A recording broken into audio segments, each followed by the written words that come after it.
Сайн байцгаана уу үзэгчдээ. GTV телевизийн мөрөөдлийн мэргэжил нэвтрүүлгийн маань энэ удаагийн дугаар хууль сахиулах их сургууль дээрээс үзэгч та бүхэндээ хүрч байна.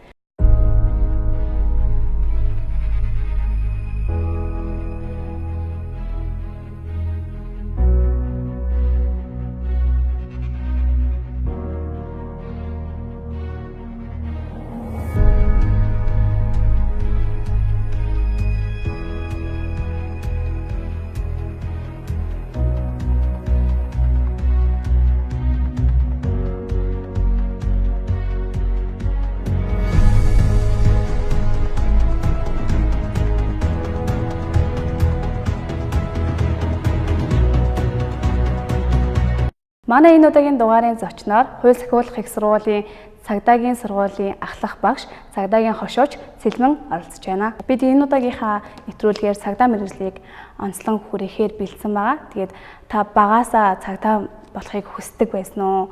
Тэгээд энэ талаараа.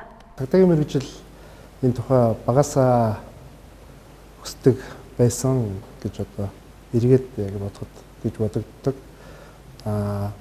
Бага насны маань зургуудад цагдаа тухайн цэргийн хувцастай ах нарынхаа хувцсыг засаад өмсүүлсэн надад тийм зургууд байдаг. Тэгээд хамгийн гол нь бол одоо багаасаа мөрөөдсөн юм уу гэж бодохоор би бас цагдаагийн сургуульд дэсэж орчоод сурж байгаа. Тэгээд чөлөө аваад гадаад улсад ажиллаж байгаад сурж байгаад тэгээд ирж дахиад сурсан л та.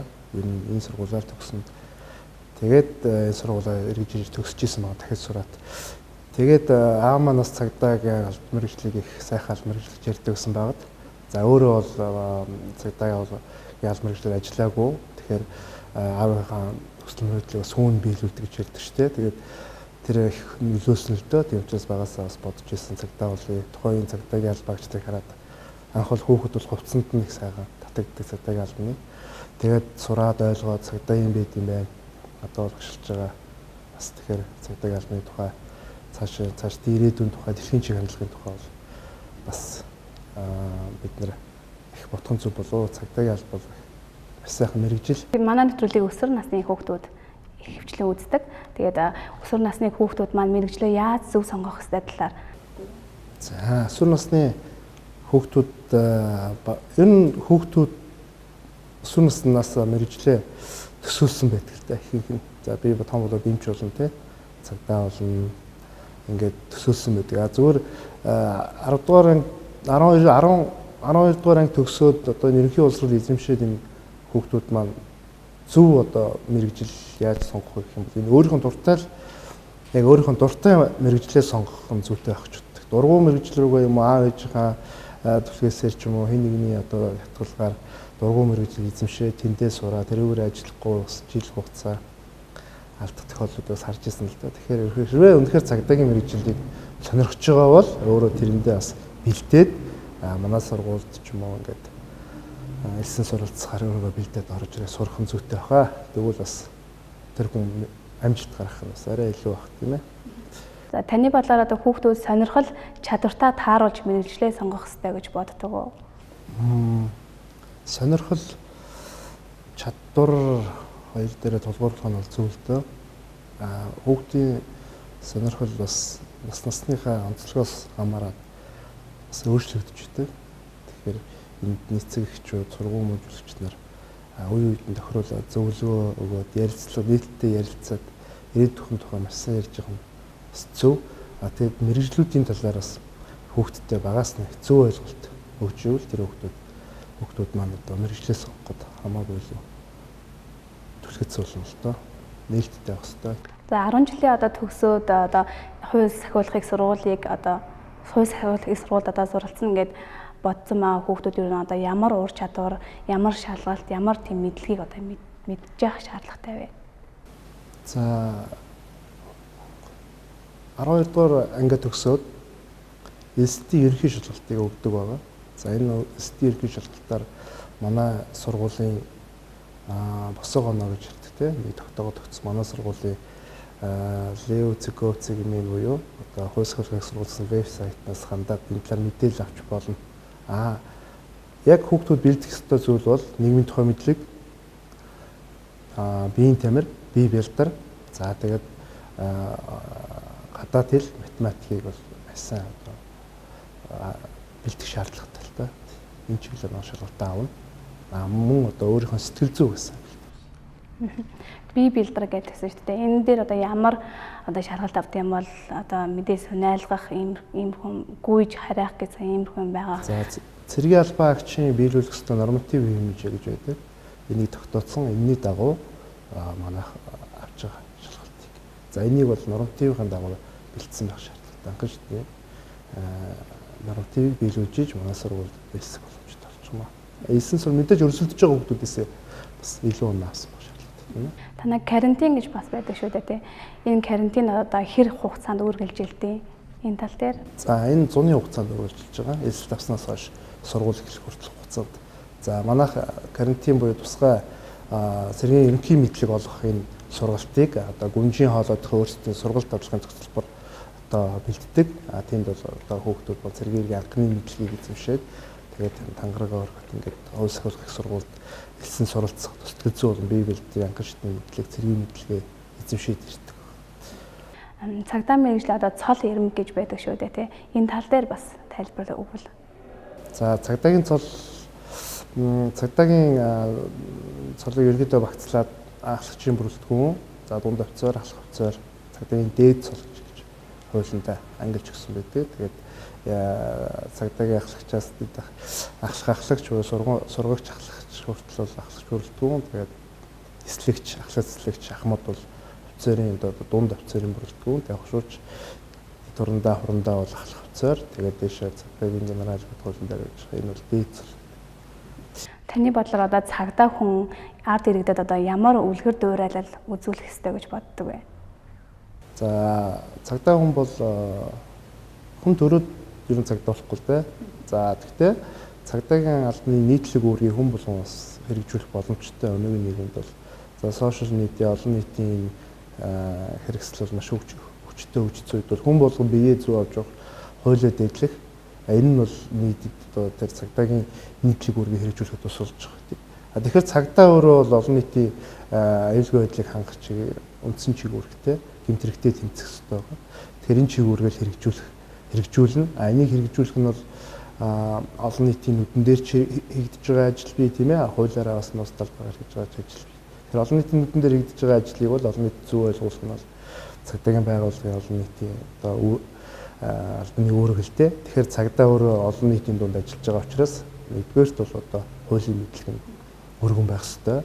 За дээрээс нь өөрийнхөө тэр зон суртахуун, ёс суртахууны юу бол талаар бол бас анхаарч тэгээд олон нийт их зөв харьцаж хуулийн шаардлагыг зөв тавиад хууль сахиулах ажиллаа бол тэр дүрм заасны дагуу хийх нь одоо хамгийн чухал та. Яг хийх ёстой ажлаа яг тэр журмаар л хийж өгсөн. Цагдаа мэргэжлэгээ боллоо гэж бодоход одоо гэр бүлдээ цаг завыг гаргах жоохон хэцүү байдаг шүү дээ.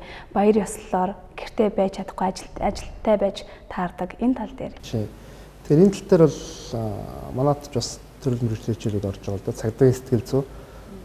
Тэгээ хувь зүйн сэтгэл зүйн гэсэн хичээлүүдээр бэлддэг юм л да. Ерөнхийдөө энэ сургуультай. За тэгээд гараад өөрсдөө тэгж ажиллана гэдгээ бол ойлгож байгаа. Тийм учраас гэр бүлдээ бас яг энэ мэргэжлийн онцлогийн талаар зөв ойлгох чухал байгаа. Тэгэхгүй бол цагдаагийн алба 24 цагаар үргэлжлэн бай 7 хоног үргэлжлээд явах ажлууд байна. Өөрөөр чи ярьсан тэр харуул юуны олон нийтийн хамгаалтын тийм ээ баяр ёслолын ажлуудад гарна. Дээрээс нь өөрийнх нь ажил байна, эрхэлж байгаа ажил байна. Байнга өдөр тутмын энэ чинь дандаа цаг заваар хэмжигдэхгүй тийм ажлууд. Тэгэхээр ар гэрээ бас зөв төлөвлөөд гэр бүлдээ зөв ойлгуулах нь бол цагдаа хүн маш чухал та цаашдаа ажил мэргэжлээ доктортой ажиллах. Энэ мэргэжлийг ингээд сонгоод ажиллахад шантрах одоо хэцүү зүйл гэж бас байдаг бах тий. Тэгээ хэцүү зүйл нь юу гэдэг вэ? Эсвэл хамгийн сайхан зүйлүүд нь бас юу байдаг вэ? За эмч хүн хүний аим аваад за тэрэн шиг сайхан зүйл байхгүй тий. Бурхан одоо хүнийг бүтээдэг гэж ярьдаг шиг эмч хүн бол хоёрдугаар одоо хүний амийг аварч бүтээждэг. За тэгвэл цагдаа бол нийгмийн эмч гэж ярьдаг та. Бас үздэг тийм үзлүүд бий. Тэгэхээр нийгэм одоо өвчтөө тэр хэсэг ханахгүй сүүдэртэй талд манай цагдаа нар ажилт юм ааж багш нар ярьдаг. Тэгэхээр цагдаа өөрөө сэтгэл зүй сайтай байх ёстой. Тэр тал дээр мэдээж өргөшөөлтэй байж таарна. Хүмүүс одоо амарч явахад ажиллаж байдаг. Тийм ээ ар гэр нь баярлал. одоо бүх нийтээр ар гэртээ баярлж байгаад ажиллаж байгаа энэ улсууд ар гэрээ яаж баярлуулах вэ? Тэр зүргээс яг анхан гай бол шантрах тохиолдол гарч болзошгүй. За энийг бол даван туулаад мэрэгжилтэд дурлаад мэрэгжлийн сайн сайхан талыг мэдрээд эхлэх юм бол цаашдаа бол цагдаагийн албандаа бол хүн бараг л өөрөө бол гарна гэж байхгүй. Тий. Ер нь хугацааны тэтгэврт гартлаа зүтгэдэг тийм л албатай дурлаж зүтгэдэг алба.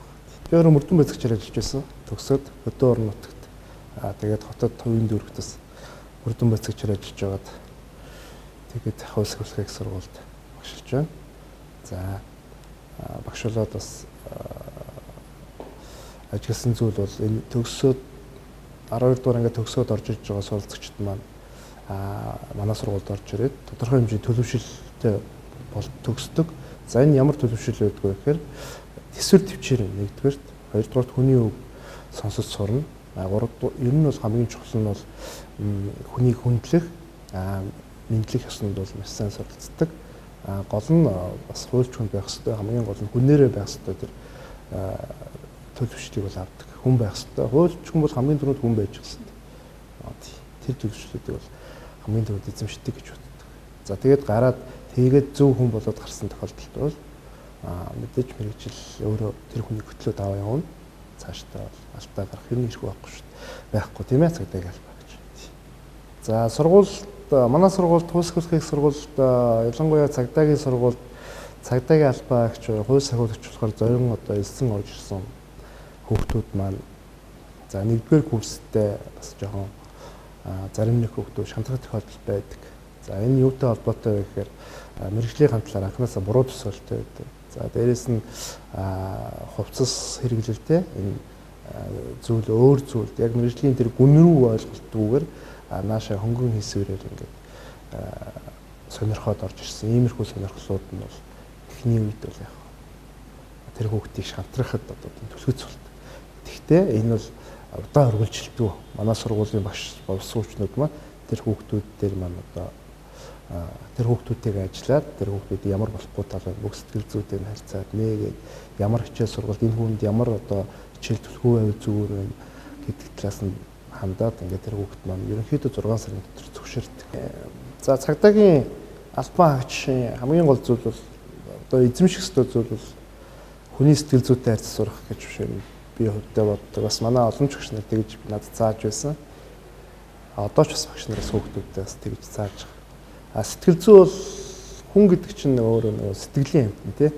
Цагдаагийн албаагч бол хүнтэй ажилтдаг. Тулаад төгсөж гараад шууд хүнтэй ажиллаж эхэлнэ. Томилогдоод тий. Манай сургуулийн онцлог бол тийм шүү дээ. Онц сайн амжилттай төгсөж чадах юм бол тодорхой албан тушаал дээр хүнтэй харьцах албан тушаал дээр цагдаагийн газар улс орчны томилдог. Тэгээд томилогцоо өдрөөс ахгүйс хүнтэй ажиллаж эхэлнэ шүү дээ. Тэгэхээр хүн бол өөрөө сэтгэлийн амьтан. Тэгэхээр энэ хүний сэтгэл зүйг мэдхгүйгээр тэр ажиллаа хийх бол цагдаад боломжгүй. Тэр хүн өдөр ууртай байна уу? Тэр хүн өдөр баяр хөөртэй байна уу? Үнэхээр гуниг зовлон тохиолдсон энийг мэдэрч харьцах нь бол одоо цагдаагийн албаа гэж нэг заавал эзэмшигтэй онцлог гэж боддог доо тий. Тэгвэл бас зүгээр энэ нь бол хүний сэтгэл зүйг мэдхгүйгээр цаашдаа ажиллах нь цагдаагийн албад бас доголдол гарах тий. Боломжтой. Эрсдэлтэй байхгүй. Ингээ хууль сахиулагч их сургууль маань одоо ямар чиглэлээр одоо боловсон хүчингээ ингэж бэлтгэдэг вэ? За хууль сахиулагч их сургууль бүрэлдэхүүн одоо сургуулиудтай. За хууль сахиулах салбарын байгууллагуудын дарга удирдлагуудыг бэлддэг хууль сахиулагч удирдлага ихтэй байна. За хууль сахиулагын чиглэлээр одоо боловсролоо дэвшлүүлэх нь магистр, докторийн чиглэлээр одоо бэлддэг сургууль байна. Агсан шатны өсрөлийн сургууль байна. За тэгээд цагдаагийн албаагчлалдаг цагдаагийн сургууль байна. За шүүхийн шийдвэр гүйцэтгэх байгууллагын албаагчдыг бэлддэг шүүхийн шийдвэр гүйцэтгэлийн сургууль байна. За мөн онцгой байдлын албаагчдыг бэлддэг онцгой байдлын сургууль байна. Хэлийн албаагчдыг бэлтгэж байна. Хэлийн сургууль байна. Ахлагч бүрэлдэхүүнийг бэлдэж байна. Бүх салбарын хууль сахиулах салбарын за ахлагчийн сургууль байна. Тэрнийг бэлтгэж байгаа. За тэгээд манай одоо отгон сургууль буюу институт болж гарсан шүүх шинжилгээ магадлалын институт гэдэг одоо шүүхийн шинжилгээний нэрийг шинжээч нэрийг бэлтгэдэг институт хамгийн сүүлд одоо энэ онд байгуулагдаад ажиллаж байна. Энэ чиглэлийн мэргэжлэр бэлтгэж байгаа. Манай нэвтрүүлгийн сан ерөнхийдөө өндөрлөлт өгч байна. Тэгээд үзэгч хүүхдүүд сурагчтай хандаад цагдаа мэргэжлийн талаар ч юм уу мэргэжлээ яаж сонгох талаар дэлгэнгүй зүйлийг яриад нэвтрүүлгийн өндөрлөлөө. За хүүхдүүдтэй хандаад хэлэхэд ерөнхий боловсролынхаа сургуультай сурж байхдаа мэргэжлээ зөв тодорхойлохыг бол бас хүүхдүүдэд зөвлөмөр. Тэхийн тулд эцэг эхчүүд тэр өөрийнхөө сонирхож байгаа мэргэжлийн салбарын тэр бас тодорхой амжилт үзүүлсэн энэ хүмүүстэй уулзах ч юм уу тийм ээ. Тиймэрхүү байдлаар мэргэжлийн талаар зөв ойлголттой болох хэрэгтэй анханасаа. Тэгээд 10 жилдээ зөв ойлголттой болчих юм бол би яг тэр мэргэжилтэд сонгоё гэдээ одоо шийдчихвэл тэрэндээ бэлдэх шаардлагатай. Маш сайн бэлдэх. Стийн гişрэлтний ямар шаардлагатай би өөрийгөө бэлдэж эхлэх хэрэгтэй байхгүй. За тэгээ ингээ бэлдээд ороод ирэх юм бол сургуульд орж ирсэн ханаа бол мэдээж яах. Өөрийнхөө дуртай мэргэжилтэд ч хүн амжилт гарах хамгийн ихний зөв үндэс болно. Тэгээд хүүхдүүдтэй бас амжилт хүсье. Цагдаагийн алба бол бүх цагдаагийн албаа агч нар хэлдэг л дээ. Сайхан алба, залуу насны алба те, цаг золбоо, камертай алба. Тийм учраас бас эрчүүд, сүүлийн үед эмэгтэйчүүд маань бас ихээр цагдаагийн албанд татагдж байгаа. Тэгээд ингээд манайхыг төгсөөд сайхан их сургуулаа төгсөөд өөрийнхөө сонгосон мэргэжлээрээ сайхан ажиллаад явж байгаа залуучууд бас амжилт хүсье. Стим залуучууд бас маш их байна. Нийгэм бас өөрөө мэдж байгаа цагдаагийн албыг. Гэмтэргийн илрүүлэлт бол Монгол улс бас бусад улс орнтой харьцуулахад өндөр хөвтэй байдаг шүү дээ. Тэгэхээр манай цагдаагийн албаагч нар бас сайн ажиллаж байна гэсэн тодорхойлж байгаа болов уу гэж тийм. За нэвтрүүлэгт оролцсонд маш их баярлалаа. Дондор төрөлжсөд орж байна. Тэгсаадаг цагдаагийн сургуулийн ахлах хурц цагдаагийн ахмад ядамж уян цэвэр модод орж байна. Ийхүү манай өнөөдрийн мөрөөдлийн мэргэжил нэвтрүүлгийн маань энэ удаагийн дугаар үүгээр өндөрлөж байна. Дараагийн нэвтрүүлэг хүртэл түр баяртай үзэгчтэй.